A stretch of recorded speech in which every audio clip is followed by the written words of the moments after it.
Hey there, thank you for joining us on Coffee Talk with the Experts. Today we have one of the leading consulting service providers for CPA firms. With me virtually is the Chief Innovation Officer at Boomer Consulting, Marc Staut.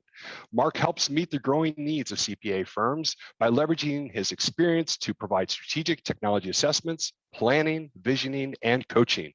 Welcome, Marc. Thank you very much for having me back, Chris. Absolutely. So we're talking about a lot of interesting topics that we're hearing about on the street and at different forums, and our clients are talking about.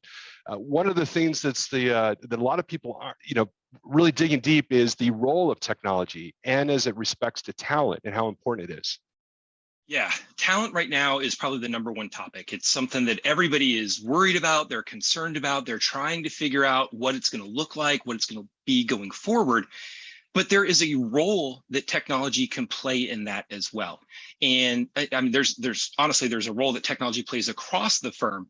But I think that a focus point that we can really dive into is how technology can help when you're talking about talent, whether it's retaining that talent or recruiting that talent, or making sure you're maximizing the ability for them to thrive in your firm. Technology has a role in all of that.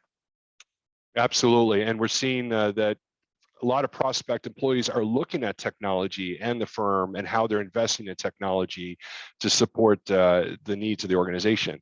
We hear things like Great Resignation. Are there things and ways that technology can play a role in this? Oh, absolutely. People are leaving firms right now because they're just rethinking everything. They know that there is a bit of a talent shortage. They're looking for other opportunities. They want more quality of life. They want more work-life balance. And I do think that technology can absolutely help with that.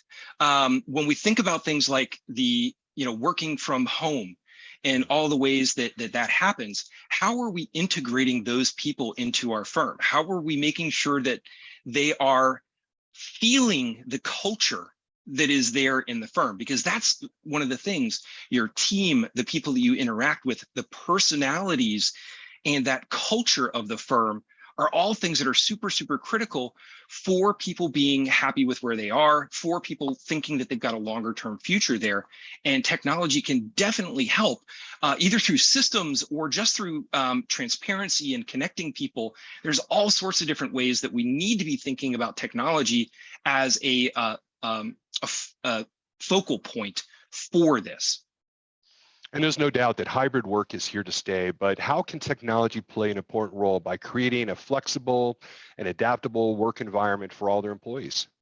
Yep, absolutely. Hybrid work is not going anywhere anytime soon, whether it is work from home full-time, work from home part-time, whether it is a hybrid environment, a blended environment, there's all sorts of names out there for it. And the thing that is consistent across all of those different names, all of those different experiences, is really that technology plays a role, and it has to be smooth. It has to be transparent. When people came into the office, we would set them up with a pretty standardized setup, right? They would get usually a laptop, they would get a docking station for that, they'd get an extra power cord to bring home, or if they were traveling, they would get a portable monitor, they would get a monitor for their desk, maybe 2 or 3 monitors for their desk. All of those created an environment that was designed to reduce friction, right? You just pulled your laptop out of your bag, you clicked it in, and boom, off you were and working. Well, with the working from home and the variety of environments that people are trying to deal with, we can't anticipate all of those. We don't even know if people are working at their dining room table or in a dedicated office space. Are they at grandma's or at the coffee shop? And honestly, it shouldn't matter.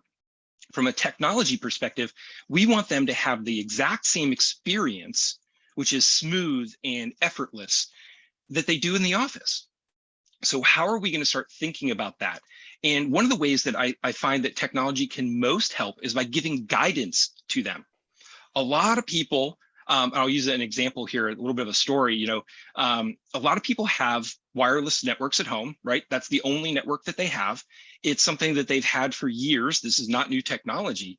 But when they say that they're having a really hard time connecting with people because their video isn't consistent, or it freezes a lot, or they're losing work because they were disconnected from the systems, when we stop and we have meaningful conversations with them and we say, okay, well, let's go take some pictures of what your video or what your wireless setup looks like.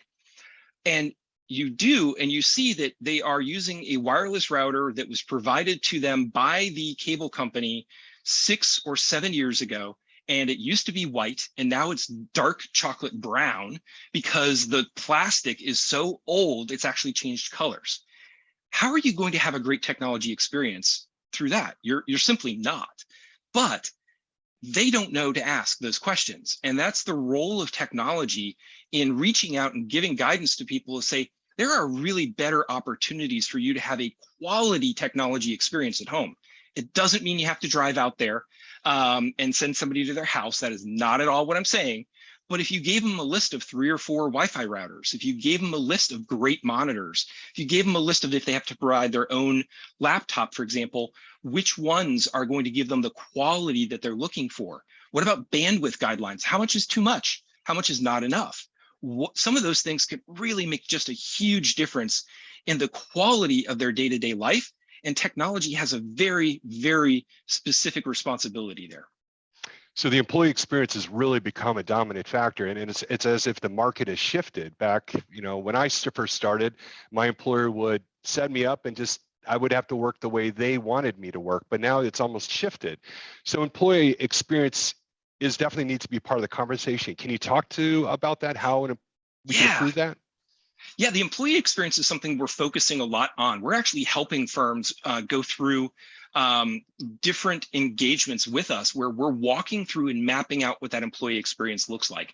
And firms are like, oh, we got this. We've done all this work. We know exactly how that's going to be.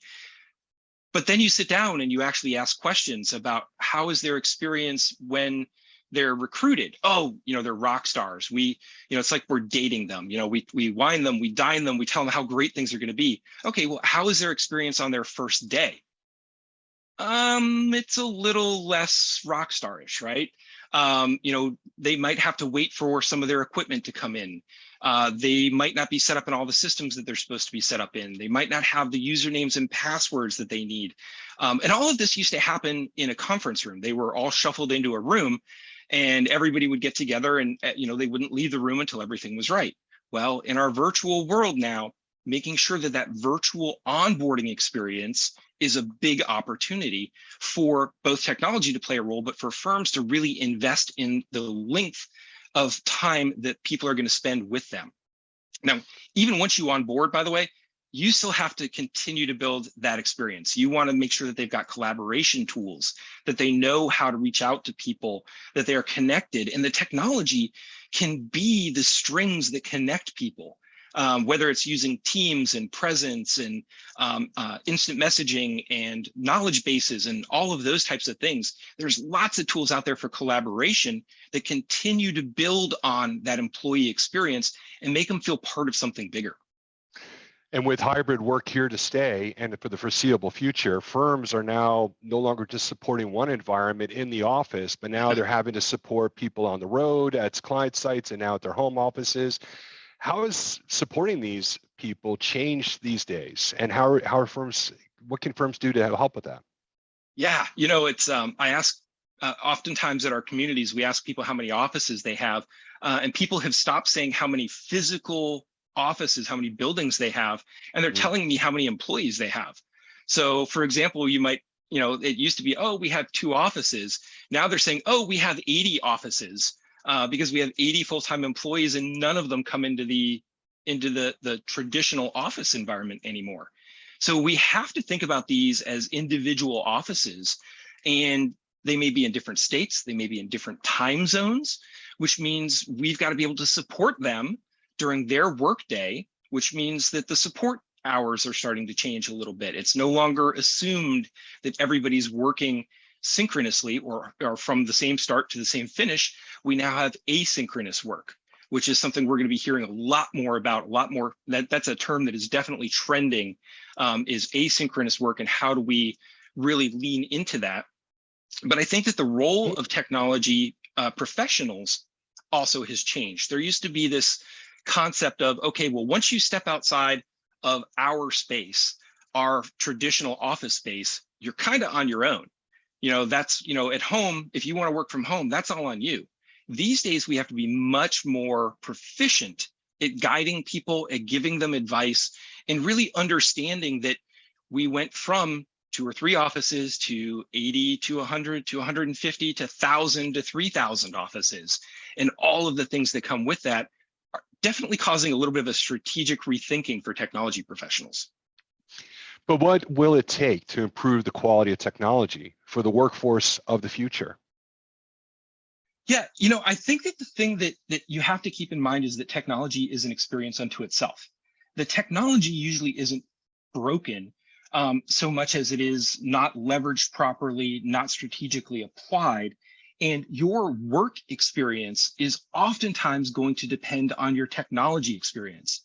So if you look at that as a charge, as a responsibility of the IT team, to make sure that everyone in the firm is having a good technology experience. And you look at your role as a guide, as a leader, as an educator, way more than as a technician, but as somebody who can really bridge the gap between the business systems and your home or your hybrid systems, as it were. Then I think that those people are going to start really rising through the ranks. And that's where you're seeing the real leadership aspect of technology come into play as a force multiplier in many firms. And I can definitely agree and see how technology, when it comes to retaining and hiring additional talent, is becoming a very key goal for a lot of firms, and really it needs a lot of focus. Absolutely. Thank you, Mark, for sharing your in-depth experience on this topic. And for those who are still with us, thank you for joining us today. Please like and subscribe below and let us know how we can help more for the latest industry tips and trends with the experts. Cheers. Thanks for having me, Chris.